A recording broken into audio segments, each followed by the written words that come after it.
नमस्कार, आप देख रहे हैं आपकी आवाज, सबकी बात सच के साथ। तो चलिए रुक करते हैं आज की प्रमुख और बड़ी खबर पर। भाजपा यूपी में कहां से और कैसे लाएगी 70 सीटें, आगरा से काशी तक प्लान, हाथी की चाल पर नजर।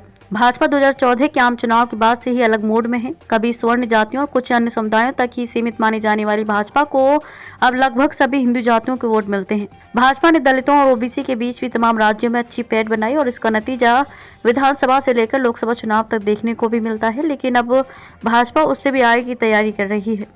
भाजपा को 2019 के आम चुनाव में यूपी में 62 सीटों पर जीत मिली थी। इस बार उसने 70 से ज्यादा सीटों का टारगेट तय किया है। भाजपा के रणनीतिकारों का कहना है कि पार्टी बसपा के जनाधार में सेंध लगाकर ये लक्ष्य हासिल करना चाहेगी। दरअसल बसपा जनाधार लगातार छीज रहा है। 2022 के विधानसभा चुनाव में तो उसे करीब 12% वोट ही मिले थे और माना जाता है कि जाटों के अलावा किसी अन्य समाज का उसे ज्यादा समर्थन नहीं मिला था। इस तरह बसपा की ताकत लगातार कम हो रही है और उसकी जीत की संभावनाएं भी बेहद कम है।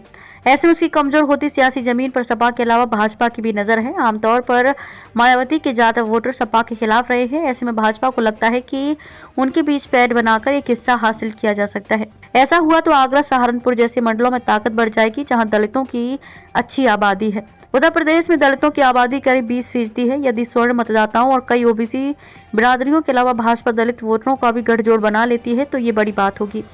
अहम यह है कि बसपा इस बार सभी 80 सीटों पर अकेले ही उतरने जा रही है। उसके वोट बैंक को देखते हुए संभव नहीं है कि वह अकेले जीत हासिल कर सके। ऐसे में भाजपा मायावती के वोटरों के बीच ये प्रचार करना चाहेगी कि यदि बसपा नहीं जीत रही है तो फिर दलित समाज के लोग उसका ही समर्थन कर दें।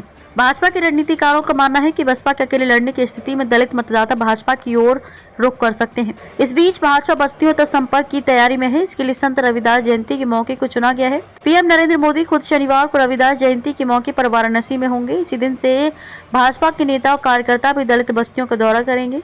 मार्च में भाजपा दलित मोर्चे का एक आयोजन भी आगरा में करने वाली है। भाजपा अध्यक्ष जेपी नड्डा खुद भी इस आयोजन में रहेंगे। आगरा को पश्चिम यूपी में दलित वोटों का सेंटर माना जाता है। बसपा का पश्चिम यूपी में पिछली बार प्रदर्शन भी अच्छा था और 10 सीटें उसने हासिल की थी। तब उसका सपा से गठबंधन था, लेकिन इस बार अकेले उतरने पर उसके लिए बड़ी चुनौती रहेगी।